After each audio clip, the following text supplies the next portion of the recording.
Welcome to all the faithful lay people and to all the monks and novices.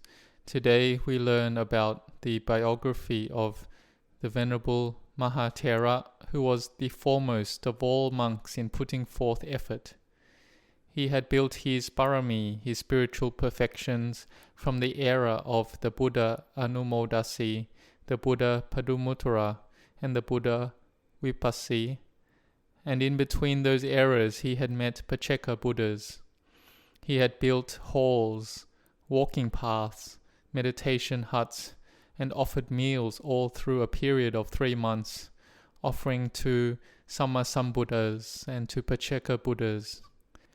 Venerable Sona had made great merit and built a lot of parami, and in the time of the Buddha Padumuttara, he was named Siriwantana Seti, and he had made the mental aspiration that he may be the foremost of all monks in putting forth effort.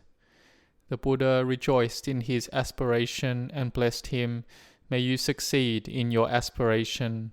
The Buddha foresaw that he would succeed in his aspiration, and after he went back to the monastery.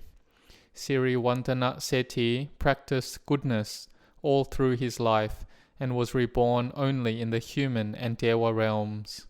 And in our Buddha's era, he was born as a human in a family of noble status.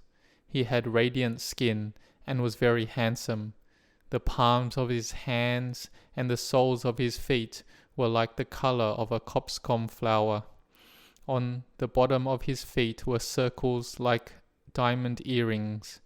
His complexion was the color of precious gems. His skin was soft to touch, softer than fine cotton fibers. The rich man had his maids give breast milk to nurture his son. He was a Dewa child. This was his merit and parami he had built from past lifetimes.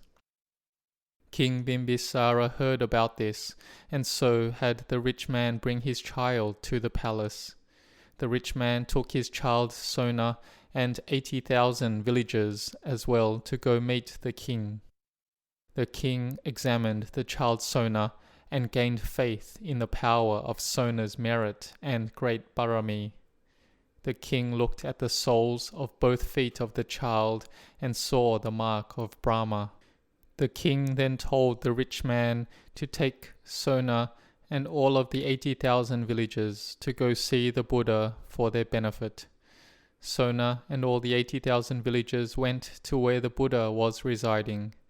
At that time, Venerable Sagata Thera was the Buddha's attendant. Venerable Sagata stepped down from the moonstone step to tell the Buddha. This made Sona and the 80,000 gain great faith in Venerable Sagata. And even when the Buddha had taken the seat that was set out for him, the people were still looking at Sagata with great faith. Here, Venerable Sagata had the blessing of the Buddha to show his psychic powers, like rising into the air, and walking, standing, sitting in the air. After coming down, he then prostrated at the feet of the Buddha, and spoke faithfully, "I am a disciple of the Lord Buddha. The Lord Buddha is my teacher. I am his disciple." This made the 80,000 people praise that what they had witnessed was amazing, and that if a disciple had this many psychic powers, then what must the teacher be? So they had great faith, and their hearts were fully attentive to the Buddha, and were not captivated by Venerable Sagata anymore. The Buddha then proceeded to give a talk on dana, the benefits of dana, sila, the benefits of sila, and to see the drawbacks of sensual happiness, and to see the benefit of the homeless life, of renouncing. When their minds were ready, malleable, devoid of the mental hindrances, their minds were uplifted and bright, then the Buddha taught them the 4 noble truths. Here the eye of Dhamma arose in Sona and all the people. When they had seen the Dhamma, attained Dhamma, known Dhamma, they expressed their approval to the Buddha by saying, "The Buddha is our refuge, the Dhamma and the Sangha are our refuge. May the Buddha receive us as lay followers who have gone for refuge on this day for as long as life lasts. And the wealthy Sona wanted to gain more knowledge and had the desire to ordain.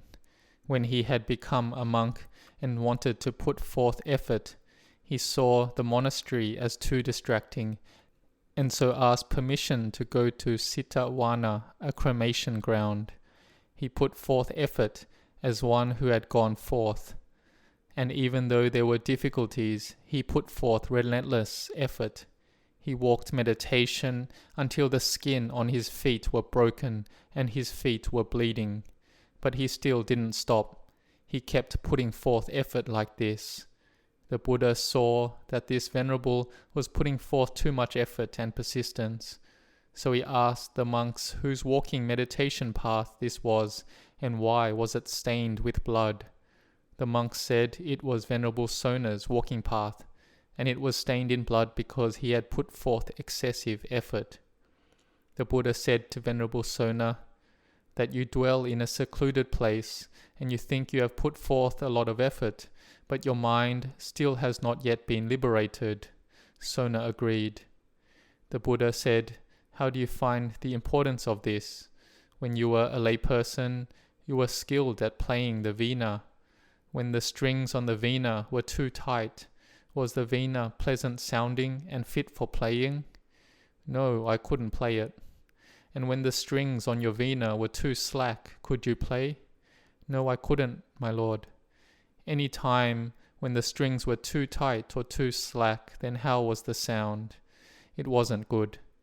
And if the strings of your veena were not too tense or not too slack, the sound was pleasing, my lord. The Buddha said, in the same way, Sona, you put forth too much energy and this leads to restlessness, as does being too slack lead to sluggishness. So you need to establish an evenness in your effort. Then the spiritual faculties will gather together evenly and you will be able to attain to Dhamma. Then Sona practiced according to the Buddha's teachings and established his effort in an even way. His spiritual faculties were balanced, and dwelling alone, not being heedless, having effort, then in no long time his mind gathered together and he attained to becoming an arahant. This was his last life. The brahmacharya life had been fulfilled. The Buddha established Venerable Sona as the foremost in putting forth effort. We can reflect on this Venerable Thera at the times when our effort becomes slack. We can think of him, and by the power of his parami, may we have more effort to put into our Dhamma practice. May we see and know the Dhamma like this Venerable Mahathera. May you be determined in this. Mostly for us here, it won't be effort that is too tense, but rather it will be putting forth too little effort on the side of laziness. So may you be determined. If you are a monastic or novice, then be determined in chanting, meditation, practicing Dhamma, determined in your sitting meditation and contemplating Dhamma. And for the lay people, when you have fulfilled your duties, then be determined to practice Dhamma. Make your minds have samadhi, have this firmness in the mind, and may you all have wisdom bright in the mind. May you grow in blessings.